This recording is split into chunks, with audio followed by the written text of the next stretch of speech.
आज आप हमारे साथ पढ़ने वाले हैं प्रकृति के सुकुमार कवि सुमित्रा नंदन पंत द्वारा रचित नौका विहार शीर्षक के अंतर्गत ये तीसरा छंद है। ये जो नौका विहार शीर्षक है यह उनके द्वारा रचित काव्य संग्रह गुंजन में संग्रहित है। तो आइए यहाँ पर देखते हैं ये प्रकृति के सुकुमार कवि अपनी सुकुमारता को कैसे व्यक्त करते हैं। वे अपनी नाव को लिए हुए रात के समय ही गंगा नदी में घूम रहे हैं, वहाँ के नज़रिए को कैसा नज़ारा दे रहे हैं। आइए हम भी एक नज़ारा इनके शब्दों को देखते हैं। चलिए। नौका से उठती जल हिलोर, हिल पड़ते नभ के ओर छोर, विस्फारित नयनों से निश्चल कुछ खोज रहे, चल तारक दल ज्योतित कर जल का अंतस्तल, जिनके लघु दीपों को चंचल अंचल की ओट किए अविरल, फिरती लहरें लुक छिप पल पल, सामने शुक्र की छवि झलमल, पैरती परी सी जल में कल, रुपहरे कच्चों में हो ओझल, लहरों के घूंघट से झुक झुक दसवीं का शशि निज तिर्यक मुख दिखलाता मुग्धा सा रुक रुक। यहाँ पर बताया गया नौका से उठती जल हिलोर, जब नौका गंगा में चलती है उस समय लहरों उठने वाली लहरों के कारण उसमें प्रतिबिंबित सारा आकाश, उसमें प्रतिबिंबित नभ हिल उठता है, सारा आकाश हिल उठता है। अब प्रतिछाया पड़ रही है जल में, अब लहरें उठेंगी, लहरें इधर उधर चलेंगी नावों के चलने के कारण, तो लगता है आकाश पूरा हिल रहा है। फिर विस्फारित नयनों से निश्चल कुछ खोज रहे, चल तारक दल निश्चल। अब वो गंगा का जल जब शांत हो जाता है तो उसके शांत हो जाने पर चल तारक दल, वो तारे ऐसे प्रतीत होते हैं, तारों का प्रतिबिंब उस जल में ऐसा प्रतीत होता है जैसे वे ज्योतित कर जल का अंतस्थल, जैसे वे जल के अंदर भाग को प्रकाशित करके अपने नयनों को विस्फारित मतलब फाड़ फाड़ कर उस जल में खोज रहे, कुछ खोज रहे हैं। आगे बताया गया जिनके लघु दीपों को चंचल अंचल की ओट किए अविरल, फिरती लहरें लुक छिप पल पल। और जो ये लहरें हैं, ये जो लहरें हैं ये तारों रूपी लघु दीपों को, छोटे छोटे दीपकों को क्या करती हैं, छोटे छोटे दीपकों को अपने चंचल आंचल में ओट कर लेती है, छिपा लेती हैं। अपने चंचल आंचल में छिपाए हुए लुक छिप पल पल इधर उधर छिपती हुई सी प्रतीत होती है। मतलब क्या, वो तारे उस जल में प्रतिबिंबित हो रहे हैं, वे प्रतिबिंबित होते हुए तारे लगते हैं जैसे छोटे छोटे दीपक हैं, और उन दीपकों को ये लहरें अपने चंचल आंचल में छिपाए हुए लुक छिप रही बार बार। तो क्या होता है, वो तारे दिख रहे हैं जल में, और जब वो लहरें चलती हैं तो वो लहरें मानो चल रही हैं, उनको उन तारों को अपने आंचल में छिपाए हुए, लेकिन जब वो लहरें चलती हैं उस समय वे तारे बीच बीच में दिखाई देते हैं, बीच बीच में नहीं दिखाई देते, तो ऐसा लगता है वे छिपा लेते हैं बार बार। फिर आगे सामने शुक्र की छवि झलमल, और सामने शुक्र तारा भी झिलमिला रहा है, जो उसकी शोभा को, उसकी छवि को देखने से ऐसा प्रतीत होता है, ऐसा आभास होता है जैसे पैरती परी सी जल में कल, जैसे कोई परी जल में, जैसे कोई परी जल में तैर रही है, पैर रही है। हाँ, रुपहरे कच्चों में हो ओझल, जो रुपहरे कच्चों में, रुपहले बालों में, और कैसे बालों में, लहरों रूपी बालों में ओझल हो जाती है, मतलब छिप जाती है। कौन छिप जाती है? अरे वही परी। अब लहरें इधर उधर चलती हैं तो वो जो शुक्र तारा है वो दिखाई तो देता है, लेकिन जब वो लहरें चलती तो बीच बीच में नहीं दिखाई देता, तो ऐसा लगता है वो जो परी नहा रही थी, जो परी उसमें तैर रही थी, वो उन लहरों के बालों में, उन लहरों में, हाँ लहरों में छिप गई हो। आगे देखें, लहरों के घूंघट से झुक झुक दसवीं का शशि निज तिर्यक मुख दिखलाता मुग्धा सा रुक रुक। और ये मुग्धा नायिका के समान, कौन मुग्धा नायिका कौन होती है? अरे वही जो नवयौवन से पूर्ण युवती होती है, जिसको अपनी युवावस्था का ख्याल नहीं रहता, ऐसी नायिका अपने घूंघट से अपने मुख को छिपा लेती है और बीच बीच में क्या करती है, बीच बीच में वह उसको उघाड़ देती है। क्या उघाड़ देती है? घूंघट को। वो घूंघट को उखाड़ देती है। ऐसे प्रतीत हो रहा है कौन? चंद्रमा। उसी तरह से दशमी का शशि, दशमी का चंद्रमा, उसी तरह गंगा में प्रतिबिंबित वो दशमी का चंद्रमा अपना तिरछा मुख दिखाता है, तिरछा मुख दिखाता है और कभी कभी अपने उस मुख को छिपा लेता है। तो कैसे छिप जाता है? अपने मुख को कैसे छिपा लेता है? लहरों के कारण। लहरें इधर उधर आती हैं तो उसका मुख जैसे छिप गया, अर्थात उसने अपने मुख को छिपा ले, तो बीच बीच में दिखाता है और बीच बीच में छिपा लेता है। तो पहले दिखाएं, पहले छिपाए फिर दिखाएं। आइए इसको फिर से समझते हैं। बताया गया है इस जगह पर कि सुकुमार कवि, प्रकृति के सुकुमार कवि ये पंत जी जब नौका को लेकर उस नदी में उतरे, उस गंगा में चले, तो उस समय क्या हुआ? उस समय उस गंगा में लहरें उठने लगी। अब लहरों के उठने के कारण उस गंगा जल में पड़ता हुआ प्रतिबिंब किसका? आकाश का। वो प्रतिबिंबित सारा आकाश हिल उठा। फिर क्या हुआ? और जब वो जब गंगा का जल शांत हो गया, तो गंगा के जल के शांत होने पर वे तारे ऐसे प्रतिबिंबित होते, ऐसे दिखाई दे रहे थे जैसे वे जल के अंदर भाग में प्रकाश करके, उजाला करके उसमें अपनी आंखों को फाड़ फाड़ कर कुछ देख रहे हैं। ऐसा प्रतीत होता है ना, जब शांत हो जाता है जल और निर्मल जल जो कि गंगा का है, तो वो जो तारे हैं वो बहुत नीचे दिखाई देते हैं। ऐसा लगता है वे अपनी आंखों को फाड़ फाड़ कर उसमें कुछ खोज रहे हैं। फिर क्या बताया गया? और बताया गया है आगे कि वे जो लहरें हैं, वे लहरों को बताया गया कि लहरें उन तारों रूपी छोटे छोटे दीपकों को अपने चंचल आंचल में छिपा लेती हैं और उनको छिपाए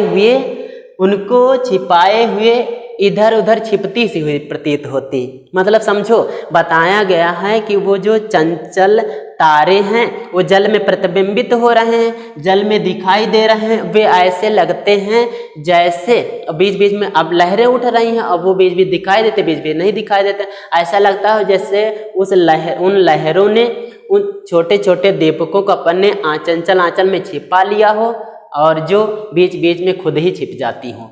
कौन? लहरें छिप जाती हूँ। आगे फिर बताया गया यहाँ पर कि सामने शुक्र तारा देखो झिलमिला रहा है, उसको देखने से ऐसा आभास होता है जैसे कोई परी जल में तैर रही हो, जो रुपहरे कच्चों में, रुपहले बालों में अपने को छिपा लेती है, अर्थात लहरों में वो खुद छिप जाती है। फिर आगे बताया गया यहाँ पर जैसे एक मुग्धा नायिका जो अपने नवयौवन को ना जानती है, नए यौवन को, नई जवानी को ना जानती हुई, उससे अनभिज्ञ होती हुई अपने घूंघट से स्वयं के मुख को ढक लेती है, अर्थात छिपा लेती है। और फिर क्या करती है? फिर उस घूंघट को उघाड़ देती है। ठीक उसी तरह से यहाँ दशमी का चंद्रमा भी गंगा के जल में प्रतिबिंबित हो रहा है। उसकी प्रतिछाया ऐसी पड़ती है जैसे वो चंद्रमा बीच बीच में अपने मुख को तिरछा करके दिखाता है और फिर छिपा लेता है। तो हम आशा करते हैं आप लोगों को समझ में बढ़िया सा आया होगा, और आपके समझ में आ गया तो भाई सेशन को लाइक करो, दोस्तों को भी शेयर करो, क्योंकि ये ज्ञान सब तक पहुँचे, ऐसी कोशिश करो ये ज्ञान का प्रसार सब तक हो जाए। और दूसरी बात ये है कि अगर आप हमारे चैनल पर नए हैं तो चैनल को सब्सक्राइब भी कर लें, क्योंकि हमारा परिवार ऐसे ही धीरे धीरे बड़ा हो जाएगा। आप अलग जब तक जोड़ेंगे ना तब तक परिवार के सदस्य कैसे बनेंगे, है ना। तो हम आपके लिए कुछ कर रहे हैं, आप भी हमारे लिए थोड़ा सा एक छोटा सा नन्हा सा प्यारा सा काम कर दो। आइए हम इसके काव्य का सौंदर्य को देखते हैं। जैसा कि बताया गया, लिखा नहीं जाएगा, बता दिया जाएगा। तो यहाँ पर आप देख रहे हैं, इसमें भाषा है शुद्ध संस्कृतनिष्ठ खड़ी बोली। कौन से? शुद्ध संस्कृतनिष्ठ खड़ी बोली, क्योंकि यहाँ पर तत्सम शब्द ज्यादा प्रयोग में लाए गए ये कवि के द्वारा, है ना। भाषा शैली वर्णनात्मक हो गई, रस यहाँ पर श्रृंगार है, देखो कितना श्रृंगार, कितना सजाया गया है ना। और छंद यहाँ पे मुक्तक है, चूंकि स्वच्छंद है, मतलब यहाँ पे मुक्तक काव्य है ये। और अलंकार की बात की जाए तो यहाँ पर देख रहे हैं, यहाँ पे हिलोर और छोर आ गया, तो अनुप्रास तो पहले से फिट हो गया, पक्का हो गया ना। और आगे देख लो भाई, आगे बताएंगे ये जो तारे हैं, तारों को बता दिया गया है कि ये छोटे छोटे दीपक है, तो रूपक हो गया। आगे बढ़ते हैं, यहाँ पे पल पल शब्द आया है, पल पल जहाँ पे कोई वर्ड, कोई शब्द दोबारा आ जाता है एक ही अर्थ में, तो पुनरुक्त प्रकाश होता है। क्या है यहाँ पे? पुनरुक्त प्रकाश है। फिर बताया गया ये जो शुक्र तारा है, ये झिलमिला रहा, उसको देखने से ऐसा लगता है जैसे परी होए, हाँ परी सी, तो क्या हुआ? उपमा हो गया। तो यहाँ पर भी उपमा हो गया। फिर हम देखें, अगर पूरे को देखा जाए तो मानवीकरण है। क्यों? क्योंकि यह प्रकृति है और मनुष्य जैसा दिखती है, मनुष्य जैसा कार्य करती दिखाई दे रही है, तो ये मानवीकरण भी हो जाएगा इस पूरे में। फिर रस छंद अलंकार शब्द शक्ति यहाँ पे लक्षणा हो जाएगी, है ना, लक्षणा हो जाएगी। बहुत कुछ समझने को बाकी रहा जा रहा है ना। और फिर गुण कौन सा हो जाएगा? तो रस श्रृंगार है, तो गुण तो उसमें पूछने की कोई बात ही नहीं, कौन सा हो जाएगा? माधुर्य हो जाएगा। तो आइए हम आगे बढ़ते हैं अगले छंद पर। आइए आगे देखते हैं।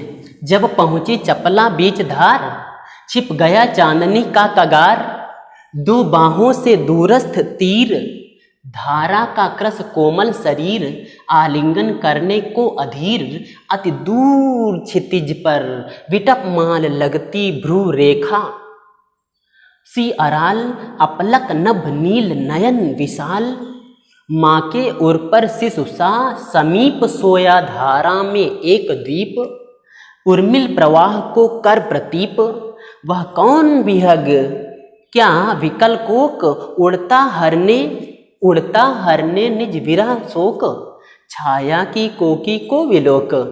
यहाँ पर बताया गया है, जब कवि पंत अपनी नौका को लेकर उस नदी में उतरे, नदी में उतरने के बाद में कुछ दूर आगे बढ़ गए, तो क्या होता है? जब पहुंची चपला बीच धार, आगे क्या हुआ? जब उनकी नाव, कवि की नाव चपला बीच चंचल गंगा की बीच धारा में पहुंची, तब छिप गया चांदनी का कगार, तब वो चांदनी से चमकता हुआ, चंद्रमा के प्रकाश से जगमगाता हुआ वो किनारा आंखों से ओझल हो गया।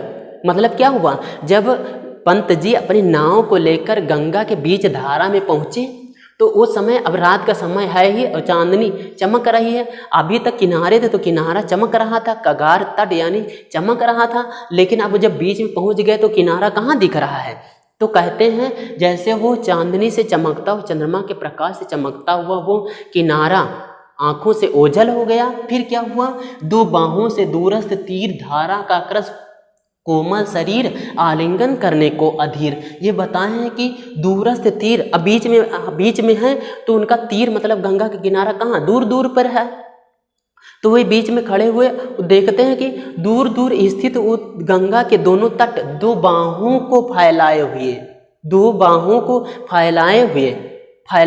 बाहों के समान प्रतीत हो रहे थे, जो धारा का क्रस, जो गंगा की धारा के क्रस मतलब छीड़ का है होने के कारण, मतलब जो गंगा की धारा है वो छीड़ हो गई थी, पतली हो गई थी। वो पतली धारा कोमल शरीर, वो पतली धारा कोमल शरीर यानी पतली कोमल शरीर वाली नायिका के समान प्रतीत हो रहे थे। कौन? वो गंगा।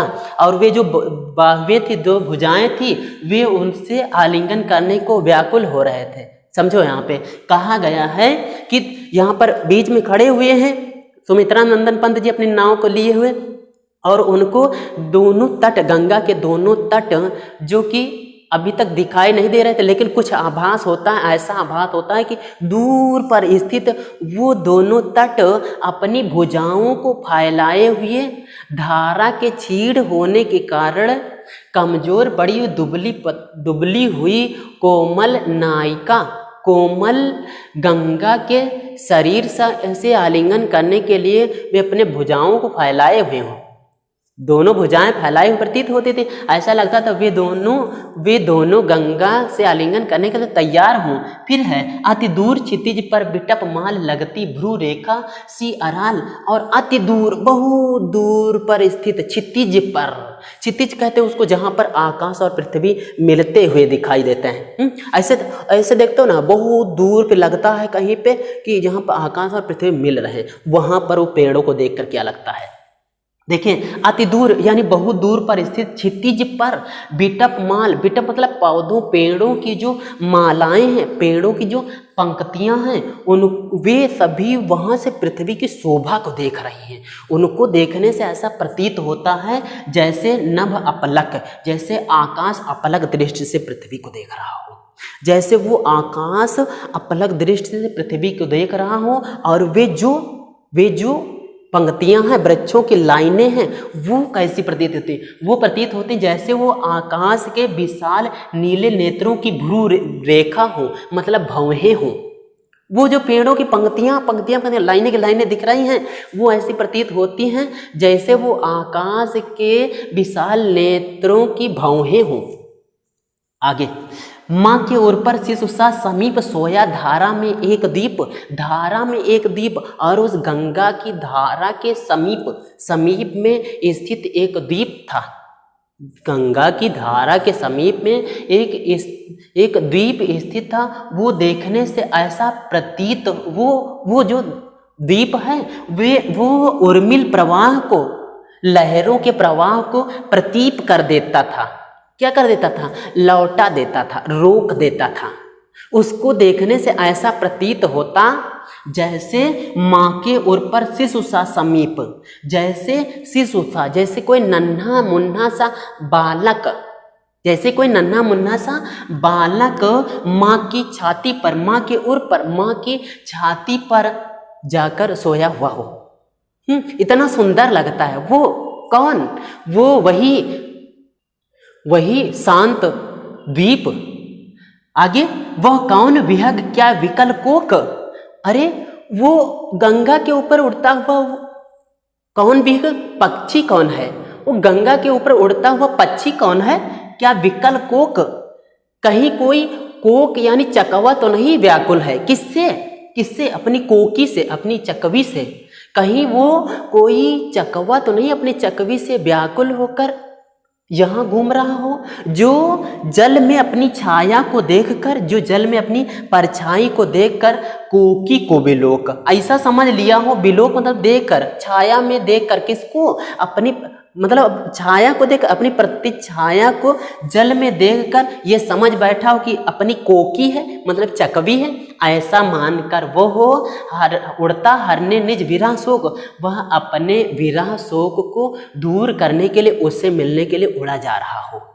ऐसे आइए इसको एक बार समझते हैं, बस सब पेटेंट। आइए देखते हैं। यहाँ पर कहा गया, जब पंत जी नाव को लेकर गंगा के बीच धारा में पहुंचे तो उन्हें गंगा के दोनों तट, दोनों किनारे जो चंद्रमा की चांदनी से चमत्कृत हो रहे थे, वे आंखों से ओझल हो गए, मतलब नहीं दिखाई दे रहे थे।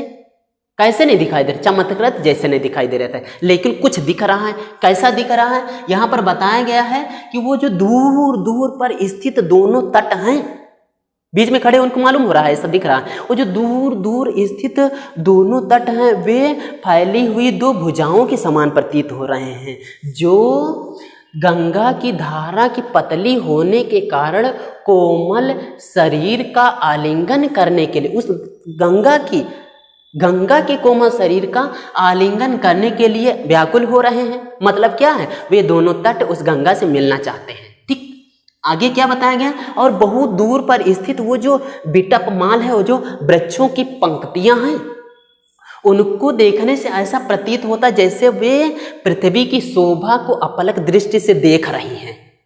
पृथ्वी की शोभा को अपलक दृष्टि से देख रही हैं। और वे जो पंक्तियां हैं, उनको देखने से क्या प्रतीत होता? वे देख रहे हैं पृथ्वी को, उनको देखकर ऐसा लगता है जैसे आकाश अपलक दृष्टि से पृथ्वी की ओर देख रहा हो, और वे उसके विशाल नीले नेत्रों की भौहें हों। किसको भौहें बताएंगे? वो जो वृक्ष लाइन के लाइन खड़े हैं वे पृथ्वी की शोभा देख रहे हैं, उनको देखने से ऐसा प्रतीत होता जैसे वो आकाश है, आकाश देख रहा था पृथ्वी को, और जो पंक्तियां हैं वो दिख लग रही है कि उस आकाश की भौहें हों। अब ये भौहें जैसे वो वृक्ष कैसे दिखाई दे रहे हैं? क्योंकि रात का समय है तो भौहें कहते हैं सांवली होती हैं, काली होती है ना, और वे इस समय काली दिख रहे हैं। वृक्ष दूर से देखो रात में, चांदनी रात में तो दूर से दो ही रंग तो दिखाई देते, रात में सफेद या तो काला, तो वे काले दिखाई देते हैं। तो इस प्रकार से आगे बताया गया है कि समीप में स्थित, उस धारा के समीप में स्थित एक द्वीप है जो देखने से ऐसा जो लहरों के प्रवाह को रोक देता है, वो हो शांत द्वीप। ऐसा प्रतीत होता है जैसे कोई नन्हा सा छोटा सा बालक अपनी माँ की छाती से चिपक कर सो रहा हो। और वो कौन सा पक्षी है? पंत जी कहते हैं वो कौन सा पक्षी? एक पक्षी है जो गंगा के ऊपर उड़ रहा था ना, उसको देखकर कहते हैं वो कौन सा पक्षी है? लगता है ये चकवा है जो अपनी चकवी से बिछुड़कर, उससे व्याकुल होकर और इस जल में, गंगा के जल में स्वयं की प्रतिछाया को, स्वयं की परछाई को देखकर ये समझ बैठा है कि यह मेरी कोकी है, मेरी चकवी है। ऐसा मानकर वह अपने विरह को, अपने दुख को दूर करने के लिए, उससे मिलने के लिए उड़ा जा रहा हो। आ गया दोस्तों समझ में आपके? अच्छा, तो आइए इसका काव्य का सौंदर्य देखते हैं। यहाँ पर आइए देखते हैं, यहाँ भाषा है आपकी संस्कृत निष्ठ खड़ी बोली। शैली कौन सी? वर्णनात्मक हो गई और अलंकारिक भी है, बहुत सारे अलंकार आ गए। आपको पता है बिहारी के जितने भी दोहे होते हैं उसमें अलंकार खूब भरे पड़े होते हैं, है ना। ठीक ऐसे ही केसों के भी होते हैं ना, कठिन काव्य के प्रेत केसों कहे जाते हैं। और यहाँ पर क्या हुआ, कई अलंकार है तो अलंकारिक भी हो गई शैली। अच्छा, रस कौन सा है? तो श्रृंगार है भाई, श्रृंगार, इसमें कोई पूछने की बात ही नहीं। और छंद क्या? मुक्तक है। और अलंकार की बात कर लें, अलंकार तो भैया यहाँ पर स्पष्ट है। देखो यहाँ पर देखो, धार कगार एक हो गया, कौन सा? अनपरास हो गया। यहाँ पर आप देख सकते हैं, यहाँ से काकरस कोमल है तो वही पक्का है, इसमें कोई संदेह नहीं। आगे देखो क्या दिखाई देता, दूर पर वो दिखाई दे रही हैं वृक्षों की पंक्तियां, वो पृथ्वी की शोभा को देख रहे हैं। उनको देखने से ऐसा लगता है भ्रू रेखा है किसकी? आकाश की भौहें हैं, जैसे सी उपमा हो गया। आया ना समझ में? आगे फिर यहाँ पे शिशु सा है, यहाँ पर भी उपमा हो गया। अच्छा, उर्मिल प्रवाह को रोक रहा है, पृथ्वी कर उल्टा कर रहा है। और भी रूपक भी तो है, क्योंकि यहाँ पर बताया गया है कि वो धारा, गंगा की धारा पतली हो गई थी। इस जगह पे गंगा की धारा पतली हो गई थी, उसको देखने से कभी को लगता है, कभी की नजर में आता है कि वह कोई कोमल शरीर वाली, पतली दुबले शरीर वाली नायिका हो, स्त्री हो। तो इस प्रकार से मालूम हो गया। और एक अलंकार तो पूरे भर में है, कौन सा? वो है मानवीकरण। आगे बढ़ते हैं तो ये हो गया। शब्द शक्ति कौन सी होगी भाई? अभिधा होगी और लक्षणा हो जाएगी। और गुण कौन सा होगा? माधुर्य होगा। तो जैसा कि साथियों ये आपके समझ बढ़िया सा आ गया है। अब आगे जो भी है अंश उसको हम लेकर अगले वीडियो में उपस्थित होंगे। तो आइए चलते हैं, विदा लेते हैं दोस्तों। जय हिंद।